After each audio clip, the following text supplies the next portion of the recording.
So we're continuing with our teeth analysis, focus on the tooth-to-tooth relationship, but now we're doing an evaluation of an overjet. Now, overjet is how much the upper teeth move away or ahead of the lower teeth. And this is an ideal photograph. And what we're going to be doing is putting in our evaluation guide on the upper left side. Well, patient's upper left side, our right side. It doesn't matter for this situation. We're putting it into this corner. So it could remind us that we got to look at the overjet of a patient when we're evaluating the teeth.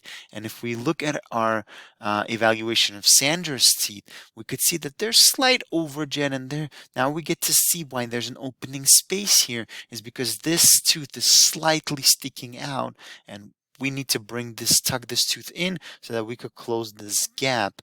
And the overjet slightly, so when we move this in, if we need to, we could probably push back the front two teeth a hair if need be, or we're going to leave this. It all depends on our analysis in our next segment.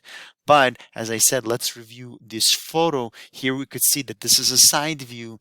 This is a normal overjet. There should be about 0.5 or maybe 1 millimeter overjet for a normal side view. And this is the anterior posterior relationship, and this is the torque, this is the axial inclination that normally should be. Usually when we do analysis from the side, we could evaluate the teeth, the overjet, and the axial torque or anterior torque or axial inclination right away. That's what this photo is for you to just realize that you could look at all these three parts from the side views, left or right.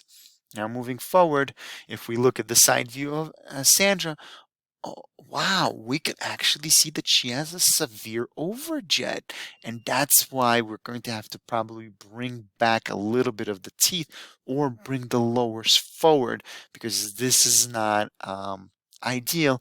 If we even decrease this by half, it's still a win. And if we look at it from the side view, you can't see it. You got to make sure you're looking at it from this perspective. You cannot have the patient turn. And in her case, if we look in the front, we could see that this tooth's lower. We could see that we have an over bite, and we slowly see on this side what's going on. We're basically putting an image in our head what it is that we're looking ideally for.